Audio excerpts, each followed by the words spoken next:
अस्सलामुअलैकुम। आज हम नार्सिसिस्टिक पर्सनालिटी डिसऑर्डर को डिस्कस करेंगे। अपनी पहली वीडियोस में हमने क्लस्टर बी में से हिस्ट्रियोनिक और बॉर्डरलाइन पर्सनालिटी डिसऑर्डर पर बात की थी। आज की इस वीडियो में हम नार्सिसिस्टिक पर्सनालिटी डिसऑर्डर पर बात करेंगे, जो कि DSM-5 के मुताबिक क्लस्टर बी का 4th डिसऑर्डर है। क्लस्टर बी में जो डिसऑर्डर्स आते हैं वो इमोशनल, ड्रामेटिक और इरेटिक होते हैं। पर्सनैलिटी डिसऑर्डर की हर वीडियो में हम एक इम्पॉर्टेंट बात रिपीट करते हैं कि किसी भी पर्सनैलिटी डिसऑर्डर को डायग्नोस करते हुए हमें एज को देखना होता है, क्योंकि 18 ईयर्स की एज से पहले किसी भी पर्सनैलिटी डिसऑर्डर को डायग्नोस नहीं किया जा सकता। और ये इंडिविजुअल ईगोसिंटोनिक होते हैं, यानी इनको ये लगता है कि ये बिल्कुल ठीक है और इनको किसी ट्रीटमेंट की ज़रूरत नहीं है, इनको बिल्कुल भी बदलने की ज़रूरत नहीं है। नार्सिसिस्टिक पर्सनालिटी डिसऑर्डर के बारे में ग्रीक मैथोलॉजी की एक इंटरेस्टिंग स्टोरी भी है कि नार्सिसिज्म नाम का एक लड़का था और उसको एक लड़की ने प्रपोज किया, लेकिन उस लड़के ने उसको रिजेक्ट कर दिया और तब से वो खुद पसंदी में पड़ गया और हर रोज़ पानी में अपना अक्स देखने जाता था। तब से इस डिसऑर्डर को नार्सिसिस्टिक पर्सनालिटी डिसऑर्डर कहा जाता है। नार्सिसिस्ट के ट्रेड्स के बारे में अगर हम स्पेसिफिकली बात करें तो ये लोग खुद को बहुत सुपीरियर समझते हैं। इनको लगता है कि ये सबसे बेहतर है और सबसे स्पेशल है।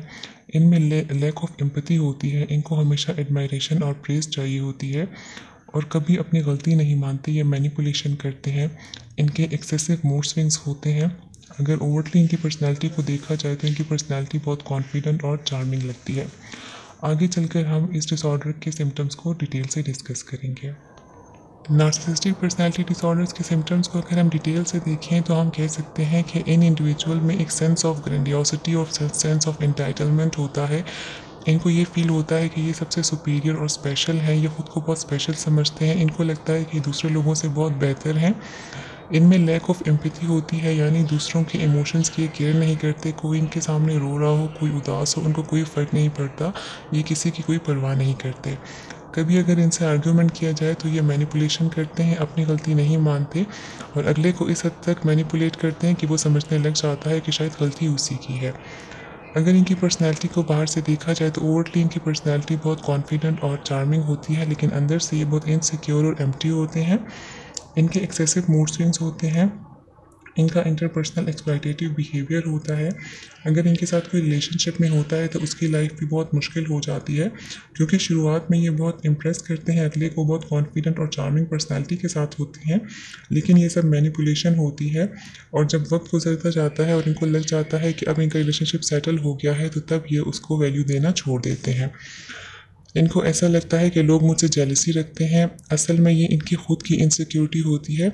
इनको कॉन्स्टेंटली एडमायरेशन और प्रेज चाहिए होती है। ये बहुत एरोगेंट होते हैं। इनकी एक्सेसिव फैंटेसीज होती हैं और सारी फैंटेसीज पावर और सक्सेस से रिलेटेड होती हैं। उनको लगता है कि वो बहुत स्पेशल हैं और उनको हर कोई नहीं समझ सकता। उनको समझने के लिए बहुत ही ख़ास लोगों की ज़रूरत है। कॉजेज़ या रिस्क फैक्टर्स की अगर बात करें तो इसकी कोई एग्जैक्ट कॉज मालूम नहीं है, लेकिन डिफरेंट रिस्क फैक्टर्स हैं जिनकी वजह से ये डिसऑर्डर कॉज हो सकता है।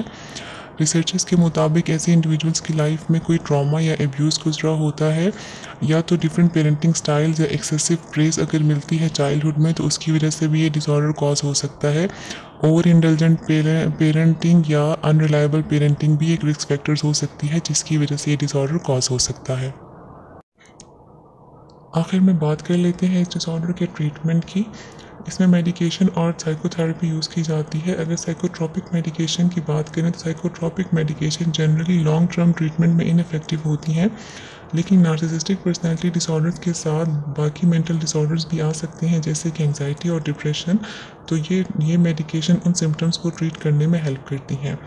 साइकोथेरेपी की अगर बात करें तो इंडिविजुअल साइकोडायनेमिक साइकोथेरेपी यूज़ की जाती है। इसके अलावा कॉग्निटिव बिहेवियरल थेरेपी हेल्प करती है ऐसे इंडिविजुअल्स के थॉट पैटर्न को चेंज करने में। इस थेरेपी का गोल होता है कि इंडिविजुअल की डिस्टॉर्टेड थॉट्स को चेंज किया जाए और उनको एक रियलिस्टिक सेल्फ इमेज उनका क्रिएट किया जाए। आज के लिए इतना ही। मज़ीद वीडियोज़ के साथ फिर मिलेंगे। अल्लाह हाफिज़।